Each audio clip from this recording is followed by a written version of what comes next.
বৃহস্পতিবার রাতে শিলিগুড়ির ঝংকার মোড়ে এক টোটো চালককে পুরনো বিবাদের জেরে পিটিয়ে খুন করার অভিযোগ উঠল। অভিযোগ তার কিছু বন্ধুদের বিরুদ্ধে। শুক্রবার সকালে ঘটনাটি প্রকাশ্যে আসতেই চাঞ্চল্য ছড়িয়ে পড়ে এলাকায়। মৃত ব্যক্তির নাম দেবভানুভূতি, বয়স 34। তিনি শিলিগুড়ি পৌর নিগমের 4 নম্বর ওয়ার্ডের অন্তর্গত আদর্শনগর এলাকার বাসিন্দা। পেশায় টোটো চালক ছিলেন। পরিবার সূত্রে জানা গিয়েছে, কিছুদিন আগে দেবভানুভূতির সঙ্গে কোনো কারণেই তার কিছু বন্ধুর সঙ্গে বিবাদ বাধে। প্রাণে মারারও হুমকি দেওয়া হয়। গতকাল রাতে তিনি যখন টোটো চালিয়ে বাড়ি ফিরছিলেন, তখন ঝংকার মোড় এলাকায় তাকে ঘিরে ধরে মারধর করা হয় বলে অভিযোগ। গুরুতর জখম অবস্থায় রাতেই তাকে উদ্ধার করে শিলিগুড়ি জেলা হাসপাতালে ভর্তি করা হয়।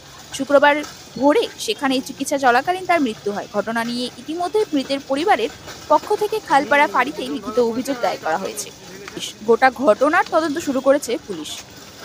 বলছে ওদেরই বলে বন্ধু বান্ধব দিয়ে বলে ব্রিজের নিচে বলে মারপিট করছিল। 2-3 দিন মিলে আসছে। অভিযোগ জানানো হয়েছে?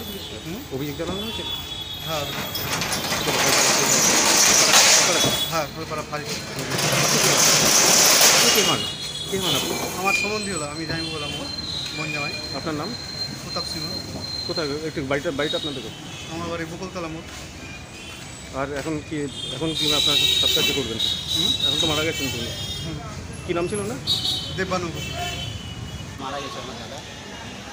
কালকে দাদা আমাকে নিতে আসে ঝঙ্গার মোড়ে। ঘোষপাড়াতে গাড়িটা বন্ধ করতে গেছে টোটো। আমার দাদাও টোটো চালক, আমিও টোটো চালক। তো দাদা ইতিমধ্যে বলে, ভাই তুই আয়, তাহলে একসাথে বাড়ি চলে যাবে। তার মধ্যে দেখি যে সিন্টু কুমার, যে ছেলেটা যে আমার দাদাকে মারছে, ওই আমার দাদাকে দেখছি ওরা মারছে। তারপরে প্লাস আরও 2-3 জন আরও ওদের বন্ধু ছিল, বন্ধু মিলে 4-5 জন মিলে আমার দাদাকে মারে। ওর মধ্যে আমি যাই, আমার দাদাকে যেভাবে হোক আমি একটু সেভ করি।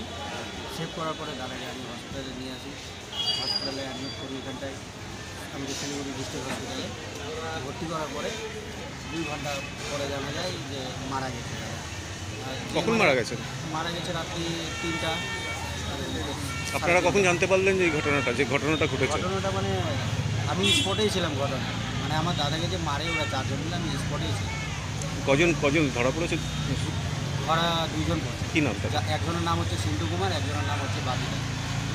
আর যে আরও 2 জন 3 জন ছিল, ওদের নাম আমি জানি না। ওরা ওদের বন্ধু ছিল, হয়তো আনছিল ওরা। এখন আপনার নাম? আমার নাম দীপ মোহন।